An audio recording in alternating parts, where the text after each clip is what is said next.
Hello and welcome to my channel. This lecture will be continue our discussion of the nervous system, and it will be about the gray and white matters. So let's begin. Now, the cortex of the cerebrum, histologically, it's divided into 6 layers, as you can see here. The outermost is the molecular layer, then the external granular layer, then external pyramidal layer, then the internal granular layer and internal pyramidal layer or the ganglionic layer, and then the multiform or the polymorph nuclear cells layer. Layer 1, which is the molecular layer, contains few scattered neurons, largely extensions of dendritic tufts of the pyramidal neurons, as well as glial cells and stellate cells. Layer 1 receives input from the thalamus. It's important to know the connections of each layer. Layer 1 receives the input from the thalamus, thalamocortical cortical fibers. Layer 2, the external granular layer, contains small pyramidal neurons and stellate neurons.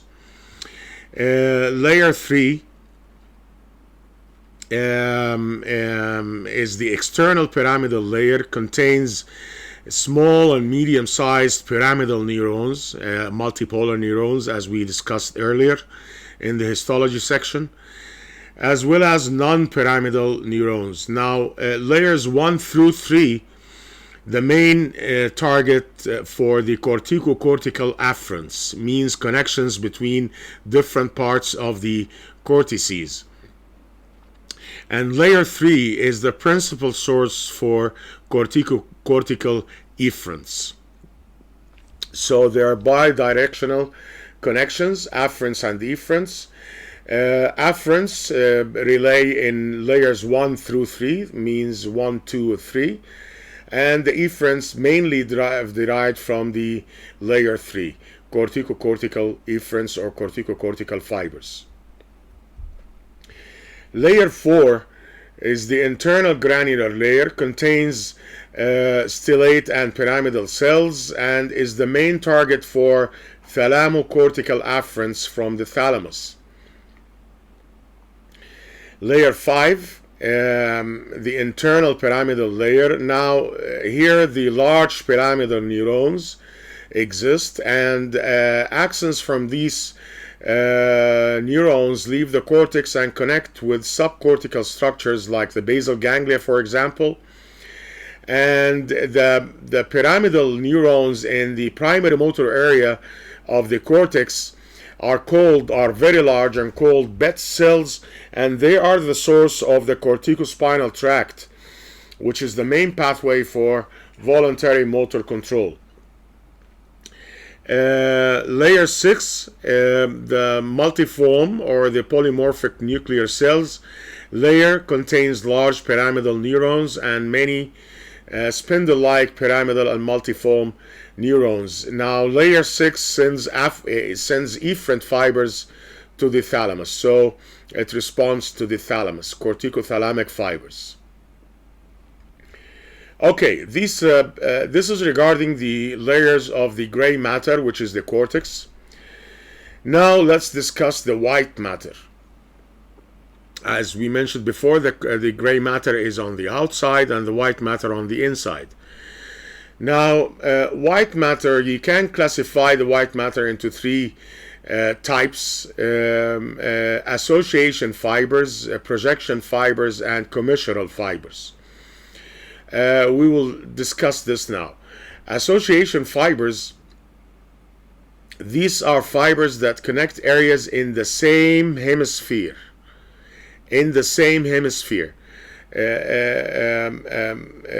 Examples include arcuate fibers, like you see here. Arcuate fibers between the adjacent gyri, as you can see here. Arcuate fibers. Superior and inferior longitudinal fasciculi. This is the superior longitudinal fasciculus. You can see it connects the front of the brain with the back of the brain. Inferior longitudinal fasciculus. This is the inferior longitudinal fasciculus between the temporal and the occipital lobes.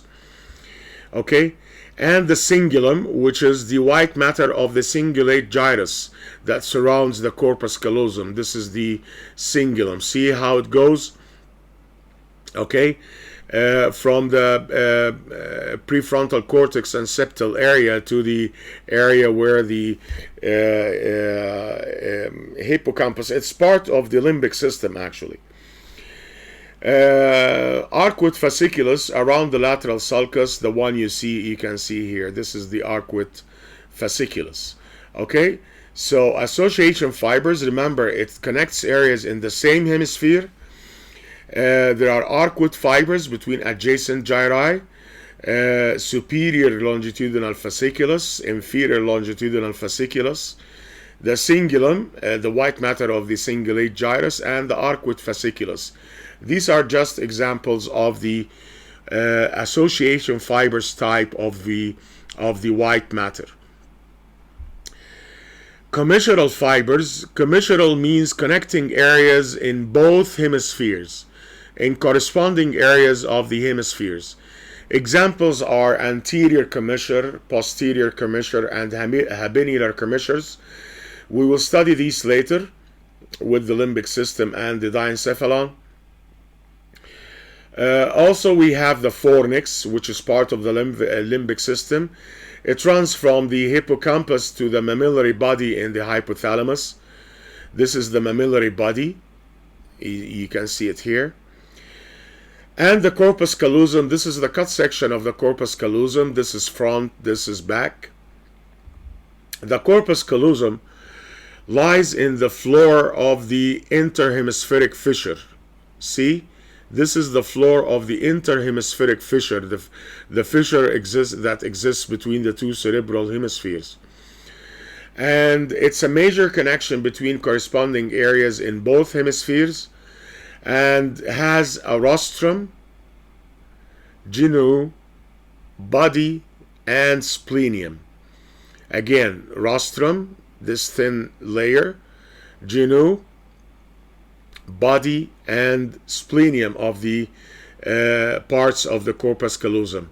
And fibers from the body of the and splenium that form the roof of the lateral ventricle are called the tapetum. You may encounter this when you study the lateral ventricles roofed by the tapetum. Tapetum, it's the same as corpus callosum. It's part of the corpus callosum that involves the body and the splenium. And in horizontal sections, you can see the cut sections of the front and back. If you take a horizontal section here, so these fibers and this fibers, the genu, and the splenium, will appear in the horizontal sections as forceps minor and forceps major. I'll show it to you on a horizontal section. This is a horizontal section. See, this is the forceps minor, means this is the genu of the corpus callosum, but at a higher level, because the splenium is higher level than the genu. At a higher level, you will be able to see the forceps major as well at the back. The third type of fibers of white matter, the projection fibers. These are fibers that project to or from the cortex. Examples are internal capsule. This is the lentiform nucleus. This is the front, by the way, and this is the back. Occipital lobe, the frontal lobe. This is the caudate nucleus, and this is the lentiform nucleus with the globus pallidus and putamen parts. And this is the diencephalon here. Okay, so this is the internal capsule I'm talking about now. This is the internal capsule.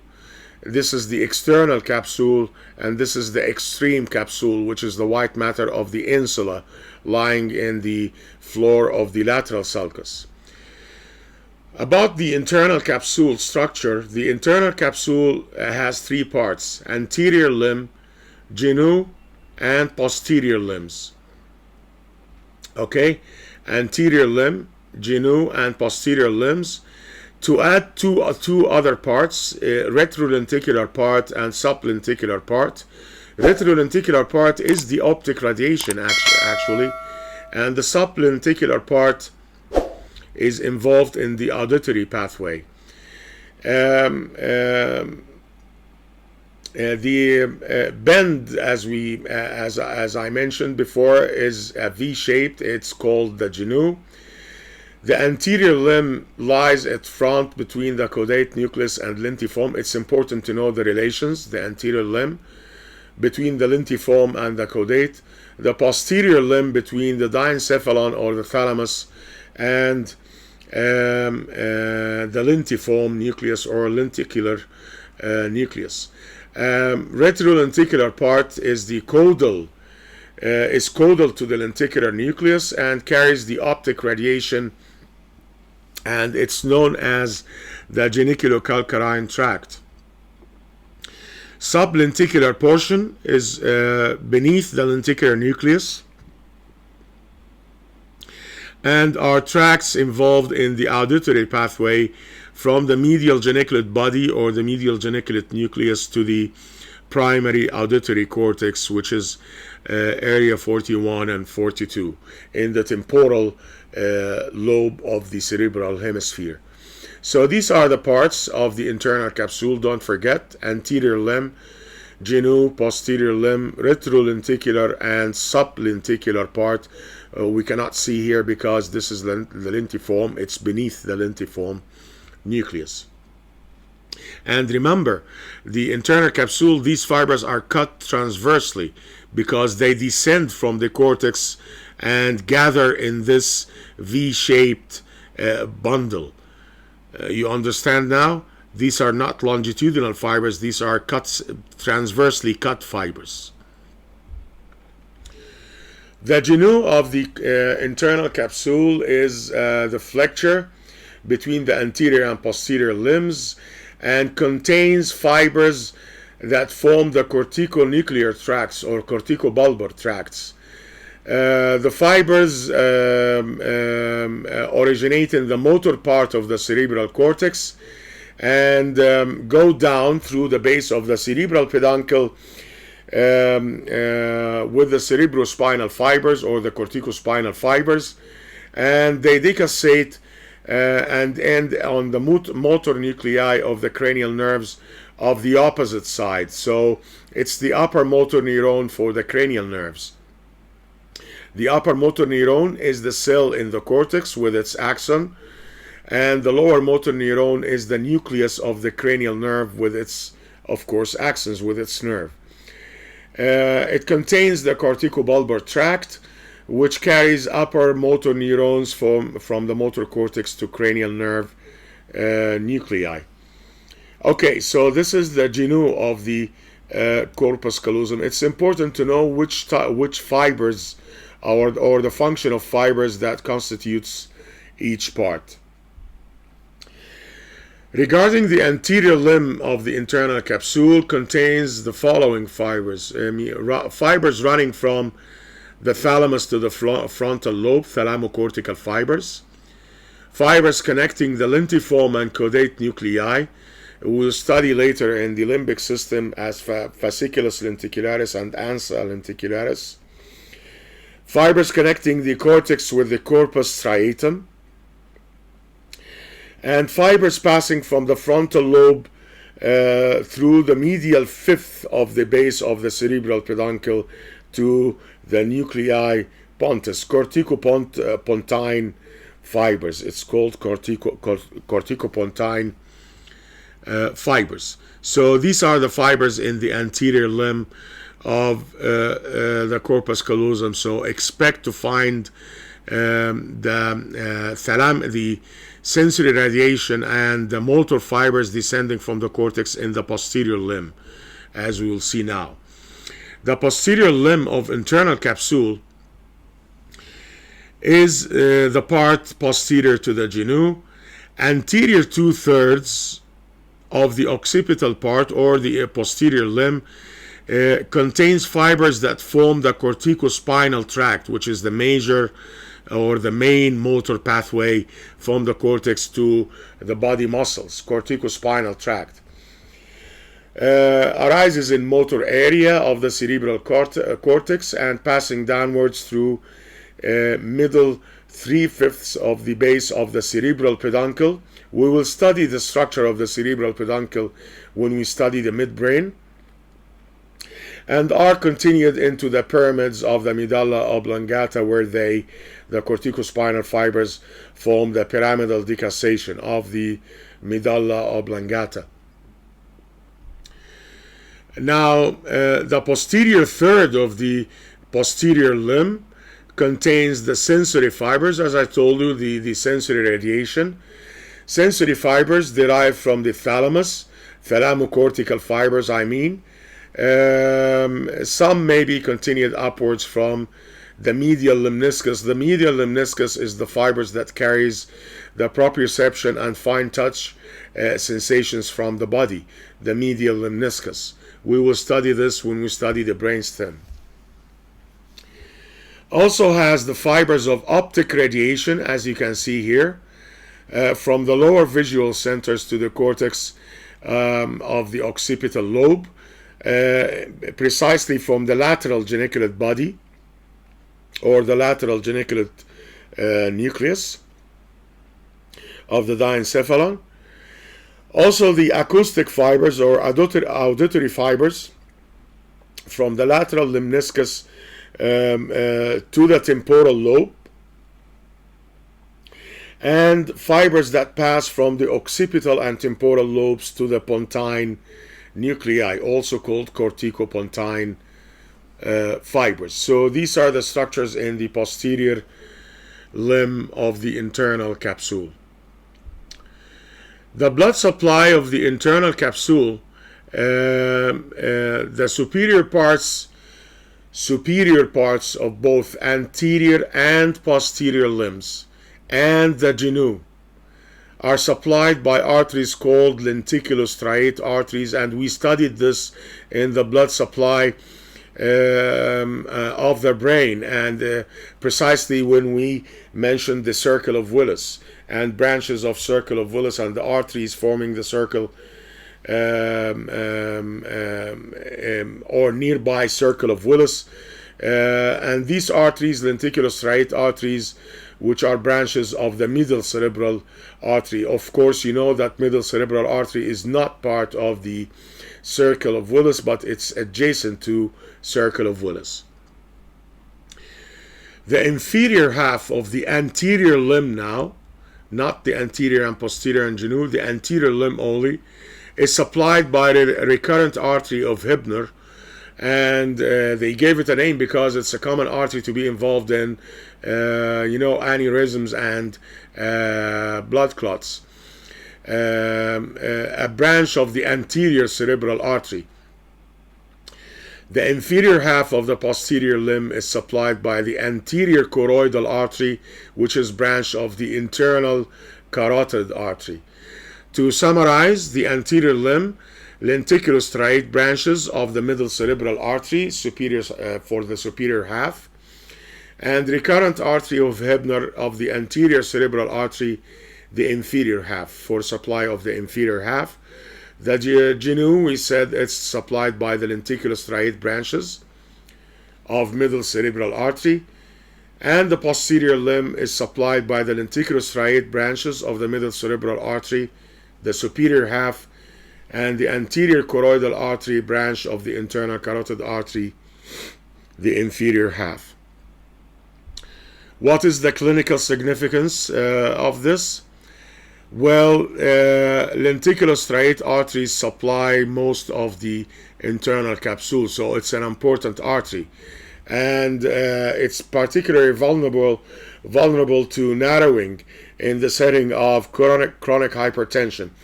But with chronic hypertension, the wall of arteries gets thickened to overcome the high pressure, and can result in small infarctions called punctate infarctions, or intracerebral hemorrhage or intraparenchymal hemorrhage. Lesions of the genu of the internal capsule affect fibers of the corticobulbar tract, so the symptoms will be those of the bulbar paralysis according to the cranial nerve nuclei involved. Corticobulbar tract, also called corticonuclear tract.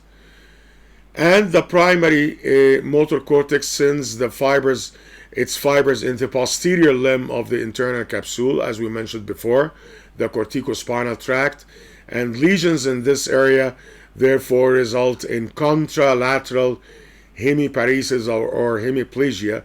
Contralateral because the fibers did not decussate yet. They will decussate in the pyramids of the medulla oblongata.